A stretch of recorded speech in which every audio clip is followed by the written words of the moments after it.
I'm using the QuickTime 7 player. I'm going to go up to my file and open a new file.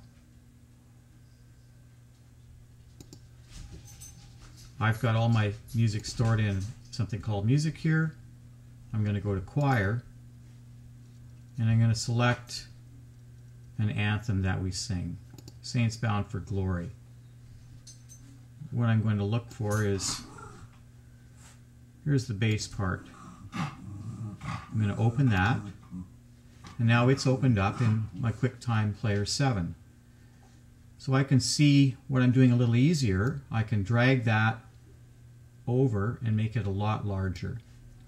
Now, if I hit the play button here, you're going to hear Saints Bound for Glory, and it's the bass part.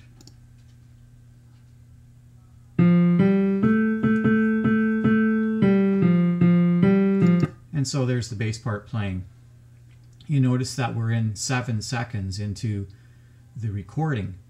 So if we wanted to practice a section, you notice that when I bring my mouse up here, the cursor's up in this area. I have this little triangular, or looks like a little paper hat.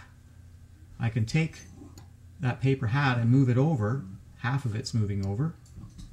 And you'll notice it says 18. That refers to 18 seconds. Can take the other part, move it over here. So now what I've got is a section that starts at 11 seconds and it's going to end at 18 seconds. Now if I go up here to view and I put play selection only, then when I click on the play, it's starting at 11 seconds. It's going to play to 18 seconds and stop. And there it is, stopped. So now, if there's a section that you want to work on, you might have to play around with it, but note where the numbers are. So if we start at 7 seconds and see what that sounds like. A little too earlier, or a little too late in the recording. Let's put it at 4, see where that starts. Just a tiny bit ahead of where we want to be, or behind. Put it at 2 seconds. There's 2 seconds. Now, see if we start at the beginning. Almost.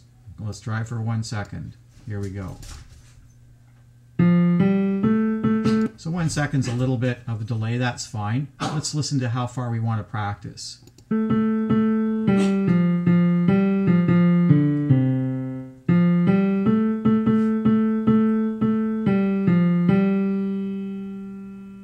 Now I've kind of cut that off at 14 seconds. So I was making note of the counter, and around 14 seconds is what I want to work on. We might find that that's even too much to work on at a period, but just to demonstrate this. And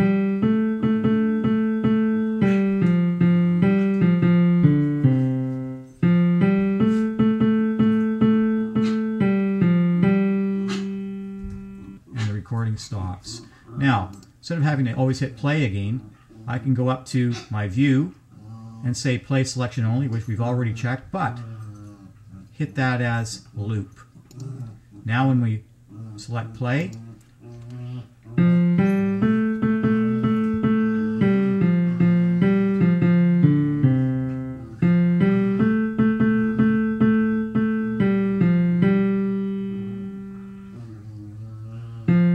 and it's going to loop, and I can practice it over and over.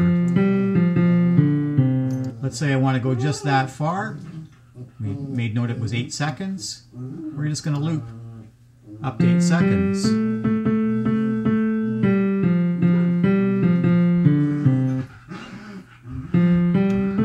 And that is how a great way of using the QuickTime Player, and a great way for practicing.